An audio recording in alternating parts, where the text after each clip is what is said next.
Hello and welcome to Noel's Retro Lab. Today we're going to be fixing this computer which I've been told it doesn't work. And no, this is not a Sinclair ZX Spectrum Plus, it's an Inves Spectrum Plus. What is the difference? Join me today as we attempt to repair it and learn a few interesting things about this clone along the way. So here it is, the Inves Spectrum Plus. As you can see, it's very similar to the Sinclair ZX Spectrum Plus. They just dropped the Sinclair part in the ZX, and unfortunately they dropped the pretty rainbow in the corner. Other than that, it is very, very similar. The case is the same, the keyboard is the same, although this particular keyboard has some of the Spanish symbols. Other than that, the only other major difference is on the back, it has a joystick port, which is something that the original ZX Spectrums didn't have. But the real differences are inside, so let's open it up and see what we find.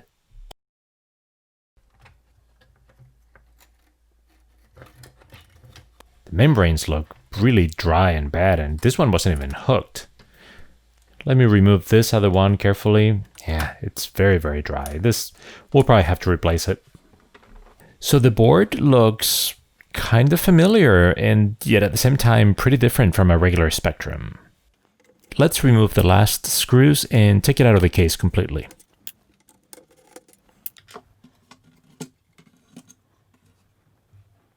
There you go.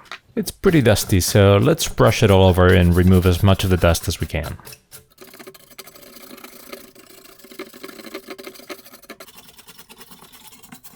Much better. And I just noticed that it still has a piece of the membrane stuck in the connector, so let's remove that carefully. Okay, looking much better already.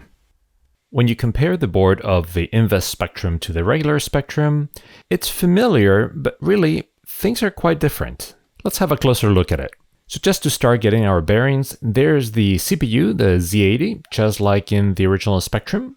And the other big chip, it's not the ULA, it's a gate array that has pretty much the same functions as the original ULA. So this is a completely custom chip by Investronica. I wonder if they had the specs to the original ULA, or they just reversed engineered it based on all their experience with the ZX Spectrum. Then we come to the first big difference. Those two little chips over there, that's all the RAM. If you remember the original ZX Spectrum board, it has tons of RAM chips all over the place. It has the video RAM, it has the upper RAM, there are different kinds of chips. Here they combined everything into just two chips. Interestingly, this is 64K of RAM, but the Inves Spectrum still only accesses 48K. I think they lost a chance to go beyond just a pure clone, but maybe this was easier, and certainly easier to keep backwards compatibility, which, as we're going to see, was already kind of a problem. That EEPROM in the middle is the ROM, which is completely custom for this computer. All the way on the left, we have the video encoder chip, which is an MC1377P, as opposed to the traditional LM1889. It sounds like just a different choice of a chip, but I've read that the MC1377P is supposedly much higher quality, so it's actually a professional grade PAL encoder. I'm not sure exactly what difference that makes or under what conditions you have to see it. I certainly haven't noticed the image quality to be particularly better. If anything, actually, it seems to look a little worse. But, well, there you have it. Supposedly, this is a really great chip. And then the other huge difference is that joystick port in the back of the board. It's actually kind of a big deal because the ZX Spectrum didn't have a joystick port, so users had to buy an extension that allowed them to connect joysticks to it. So for a first-time user, this is great having this built in. And then down at the bottom, we have the voltage generating circuitry, which is pretty different from the Spectrum. This is a more refined version, and part of it is that it doesn't generate voltages that it doesn't need to anymore. The ZX Spectrum, for example, needs -5 volts for some of its memories, but the Inves Spectrum doesn't need to do that, so it just skips that completely. One of the big problems when doing anything with the Inves Spectrum Plus is that there is no official circuit diagram anywhere. There was no official service manual released for it, so there isn't the amount of information as for the classic ZX Spectrum. Fortunately, a few people like Miguel Angel Rodriguez, better known as MacLeod IdeaFix, has done some reverse engineering on the board and has gone as far as to publish a partial diagram of the circuit. So that will be our basis for doing any kind of repairs moving forward, and whatever it's not there, we'll have to sort of trace it on the board and figure out the connections ourselves. So where does this computer fit in the timeline of ZX Spectrums? To answer that question, we need to look at all the other early ZX Spectrum models. In April 23, 1982, the original ZX Spectrum was released in the UK, first with 16K and later with 48K. In June of 1984, it was followed up by the Sinclair ZX Spectrum Plus. It was exactly the same computer, but with a different case and a more professional, with air quotes, keyboard. The ZX Spectrum 128K toast rack was released in Spain towards the end of 1985 and in the UK in early 1986. Then, on April 7, 1986, Amstrad buys Sinclair. And in really late 1986, Amstrad rushes out the Sinclair ZX Spectrum Plus 2, the gray model. And then quickly in 1987, they released the Plus 2A black and Plus 3 models. So where do you think the Investronica Spectrum Plus fits in?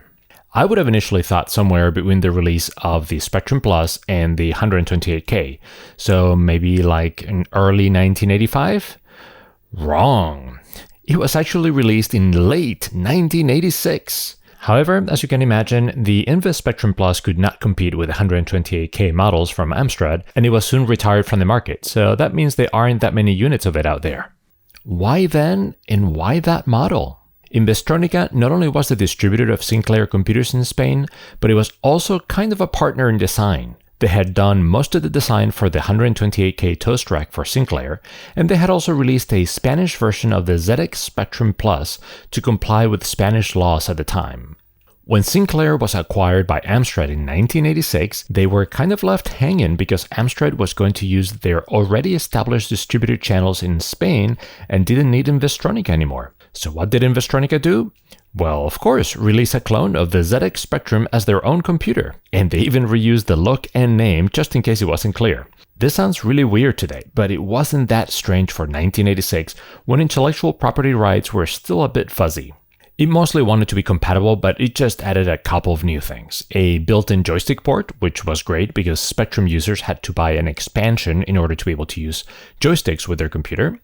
And then it had a Spanish operating system, so all the messages in the ROM were in Spanish, and it also had a Spanish keyboard. Those last two things were very similar to the Spanish version of the Sinclair Spectrum Plus that Investronica had released a couple of years earlier. So really not much different from a regular ZX Spectrum Plus.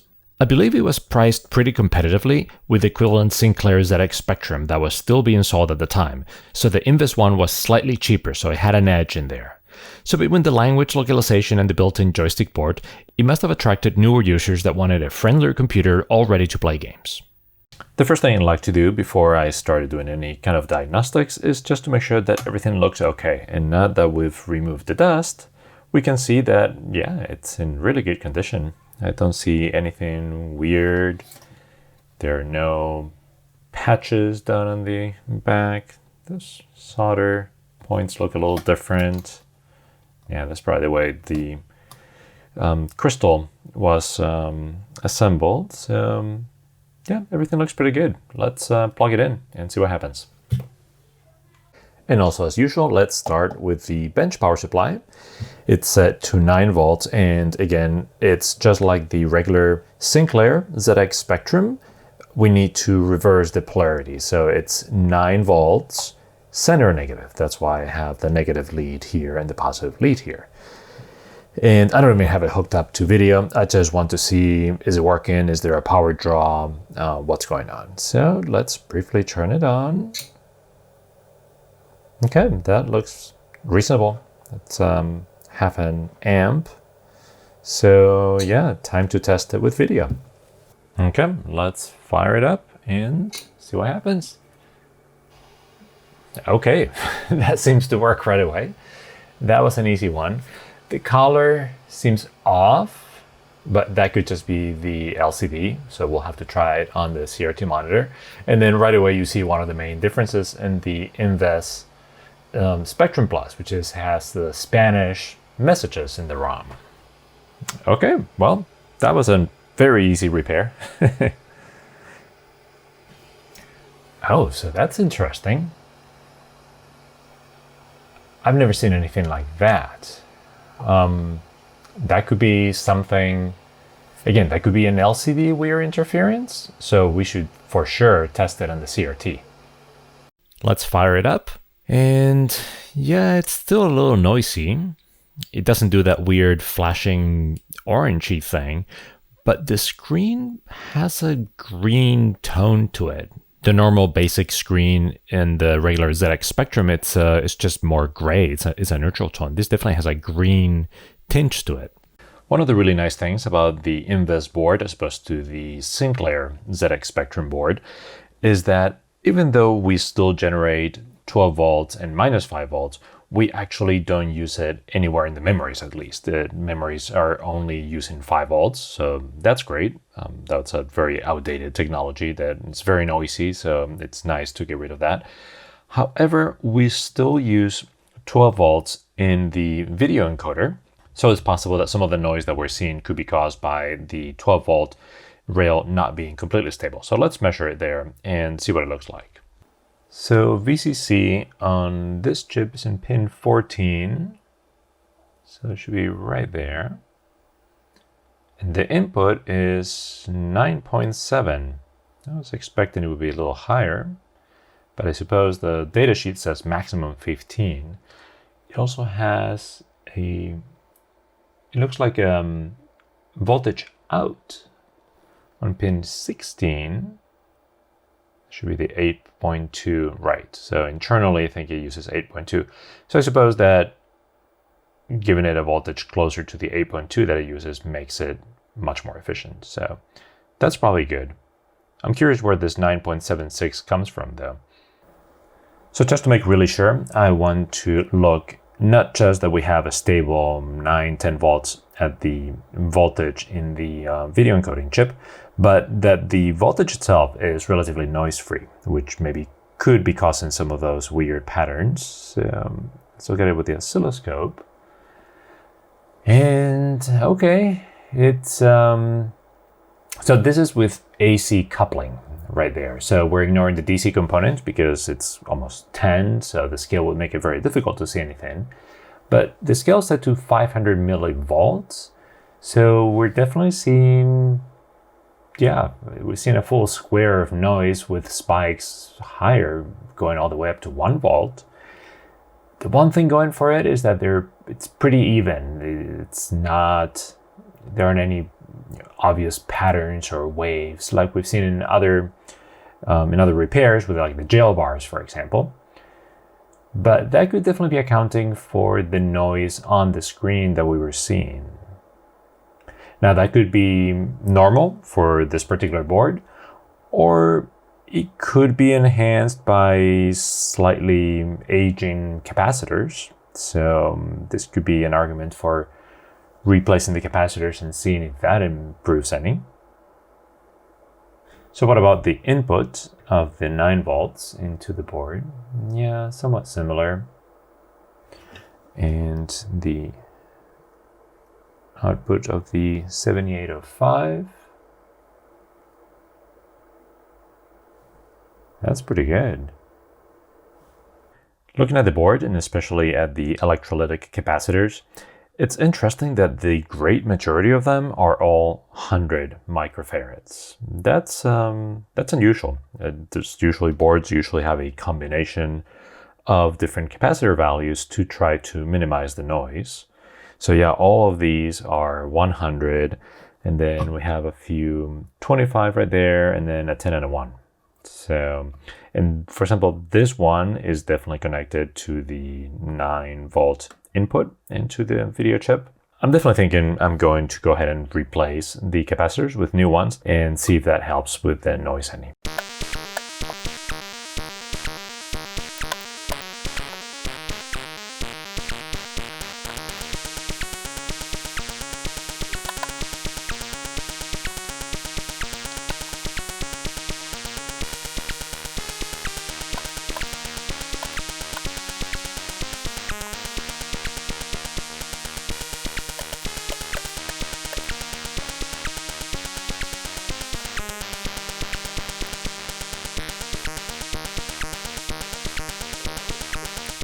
And there it is, fully recapped. Let's see what happens to the noise in the input, or not in the input, in the voltage rail of the video chip. And I don't know, it's not an obvious improvement. I would have to put them side by side. Maybe there are fewer 1 volt spikes. Also, I think we had a little bit more zoomed out before.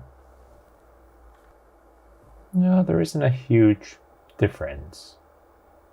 So we can try it out and see if the image quality improved any. And maybe this is a case where, we really didn't need to recap. And that's fine. It doesn't really hurt anything. It makes it better in the long run. So it's just, it takes about half an hour, but it's not a big deal. Let's try it out on the TV and see what it looks like. And it looks pretty similar, to be honest. The green tint still there, and maybe it's a little less noisy, but pretty much the same. So I just realized something interesting, which is I was kind of assuming that a lot of the way voltages were generated was somewhat similar to the original ZX Spectrum. Well, I know that not all of it is the same, but mostly the main thing that I was thinking is that on the ZX Spectrum, the 9 volt input is pretty much immediately converted to 5 volts on a 7805. And then from there, it goes ahead and generates the plus 12 volts and minus 5 volts and all of that. And so earlier I was wondering, where are those like 9.5 volts coming from there? I just realized that on this board, that is not true. Sure, the 9 volts get all the way to the 7805 and it generates a stable 5 volts. But along the way, I haven't traced it exactly, those 9 volts are used for other things on the board. And one of them is not exactly directly because there isn't connectivity, but I believe that it goes pretty much straight, maybe it goes through some resistance or probably through some capacitors. And then it gets fed into the MC1377, so the video encoding chip. It is also used as an input into this transistor over here, which is, even though it looks really small, it's another voltage regulator. It's a 7812 for low current. And so the left one is the input, and that again is all connected to the 9.5 volt line that was going into here. So far so good. That is not a big deal. However, because that input is used more or less straight, it may be expecting a higher voltage than just straight 9 volts. Now, straight 9 volts was kind of like the accepted input into the ZX Spectrum, but really in this kind of all power supply, they never generate 9 volts. They really generate 12, 13, 14 volts, and then once you add a load, it would drop, but it wouldn't even drop to 9, and that was fine. So far, I've been feeding this board with exactly 9 volts from my bench power supply, or 9 volts from a modern power supply on the CRT TV. So I wonder if that voltage is not enough for the video encoding chip, and that's why it has that weird greenish tint, or maybe it's a little noisy. So it will be interesting to hook up one of those old power supplies that has higher voltage, see if we really get higher voltage there, and then see if that makes any difference. Let's try that right now. So before we even plug it in, I want to see empty. This generates 15 volts, past 15 volts. So once we connect it, right at the input, we get 11. So not the 9 volts that I was feeding it earlier. And of those, how many make it all the way here? 1, 2, 3, 4. Yeah, so pretty much straight, all 11.5 volts going to there. I was looking at the data sheet and it said, I think it was rated for maximum of 15 volts. I think the input, the standard thing was 12 volts. And it said plus minus 2, so maybe 9 was a little on the low side. Let's check it out on the CRT TV, see if that improves any of the video quality. Nah, it's still the same.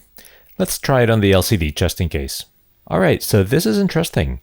we get no orange and blue patterns like we did at the beginning.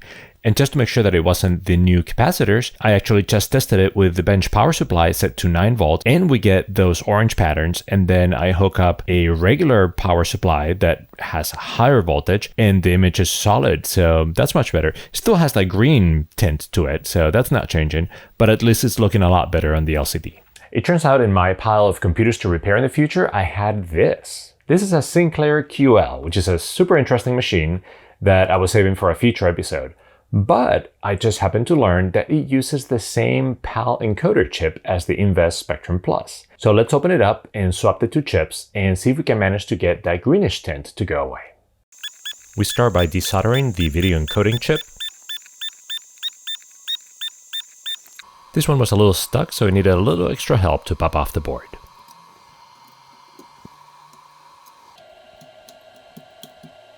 Obviously, we put a new 20-pin socket back, and we solder it in place. This is the new MC1377P from the QL, and let's just put it in and see if we have any difference in video quality. Wow, and still the same. I have to admit I'm disappointed. I was convinced that with the new chip, it was going to improve the image quality, so that's a bummer. So if the problem is not with the video encoding chip, there's one last possibility. I don't think that greenish tint is coming from the ULA or the ULA equivalent. So far we've been always getting the video out through the RF modulator, so I suppose something could be off in there, and maybe some electrolytic capacitor, maybe something else. So one thing we can do is bypass the RF modulator and make a composite video mod and just test that, which would pretty much give us the direct video output from the video encoding chip. It's pretty easy to do. We've seen that in another video, but I don't want to take the trouble to do that, and I don't want to modify it. I want to leave it more the way it came originally. So I'm going to show you a really quick and dirty way to test a composite video mod. So if you remember, one of the inputs into the RF modulator is this one over here, is the composite video signal. So really all we have to do in order to get our composite video out on the TV is touch this lead with the center of the video connector and make sure that the edge is touching ground. So like this. It's not that crucial, you can't really short much, and you can touch this and then make contact like that. In that sense, composite video signal to the TV. Let's see what it looks like over here. So this is all flickering because I'm trying to hold it steady, but it's kind of impossible. And unfortunately, the image looks cleaner. There's not much noise, but it still has a greenish hue to it. So I think we can rule out the RF modulator. Well, we even got the computer up and running without any problem. And we even fixed those color blocks that we're getting on the LCD by using the correct voltage. But it's very frustrating that I can't fix that greenish tint that we're getting on the startup screen. I'm not really sure what's going on because there aren't any other obvious places. There are no knobs, there aren't any capacitors that we haven't changed. So I'm not really sure what's going on. If some of you have this machine at home, please let me know in the comments if you're getting that kind of same greenish tint so I don't go crazy. If you don't, then I'll continue looking. In the meanwhile, there's still a lot to do. I wanted to test the joystick port and some of the other features and bugs that make this different from the classic ZX Spectrum. So we'll save that for our next video. I hope you like this video. If so, please give it a thumbs up and subscribe to the channel. Until next video, see you then.